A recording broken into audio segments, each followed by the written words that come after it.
Of course, I predict Michigan only putting up 30 points and they finally break the 40-point marker.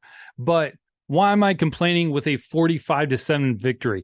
This is possibly Michigan's closest performance to perfection that we have seen in a long time. If we do really want to get picky about some details, there are a couple things to point out. JJ was knocked around a little bit, and let's face it, that's probably priority number one is taking care of the quarterback. So some things to pay attention to there.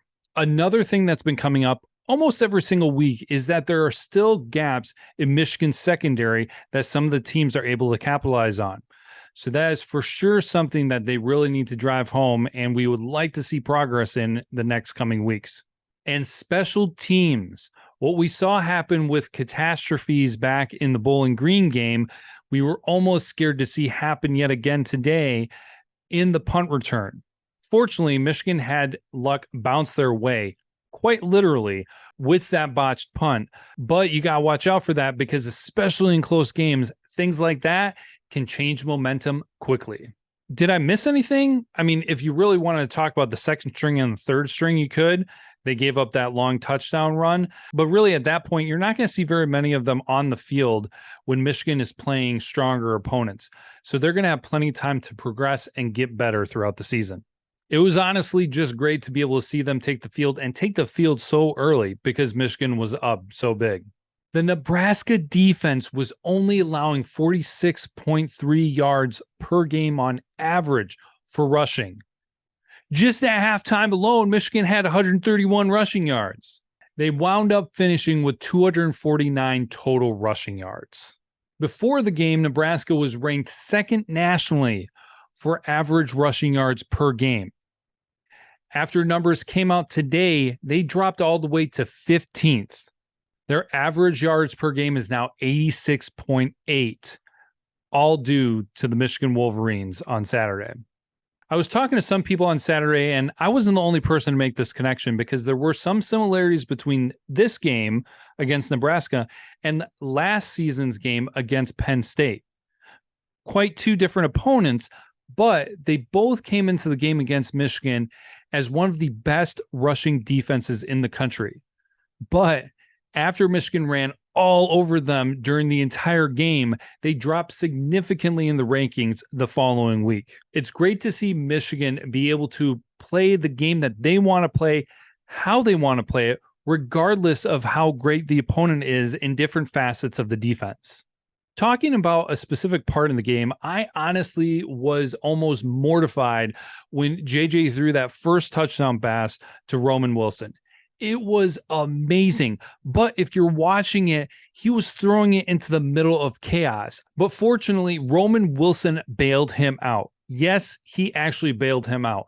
Because if you look and you pay attention, there were two Nebraska defenders who had the opportunity, if they were paying better attention, to potentially intercept that pass. But even beyond that, if that pass wasn't completed, then there was a decent chance it was going to bounce off the back of the defender. And then who was closest to be able to potentially catch the bouncing ball? But another Nebraska defender.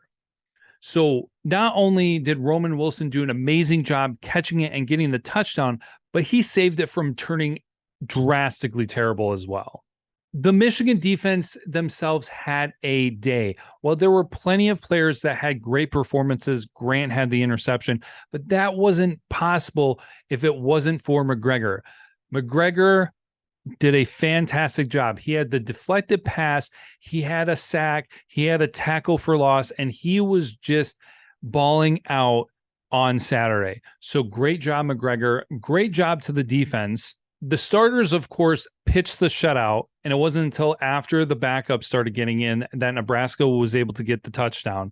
As for total yards, Nebraska was able to put up 199 passing yards and 106 rushing yards.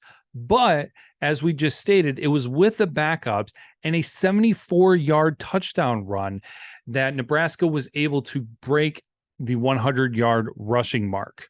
So really, the Michigan starters for defense did a fantastic job shutting down the rushing attack from Nebraska. As much as there was concerns for windy conditions on Saturday, With the way that McCarthy played and Turner kicked, you could have completely forgotten that it was windy out because both of them played fantastic. Turner stepped up when he was needed. He connected with all his extra points. McCarthy was on target and played fantastic yet again. After Saturday's performance, McCarthy is now ranked third for completion percentage nationally at 79%. Blake Corum is tied for first for rushing touchdowns nationally with 2 other players and a total of 9 rushing touchdowns. While Roman Wilson finds himself also tied for first, but only with 1 other player with 8 receiving touchdowns. People can say all they want about the level of opponent, but honestly, when you look at the dominant performance by Michigan, you cannot really ask for anything better than what they did this past Saturday. So credit to them and credit to the coaching staff for a great day. We'll have to see if Michigan can continue their dominating performances as they go on the road yet again this week to battle Minnesota for the Little Brown Jug.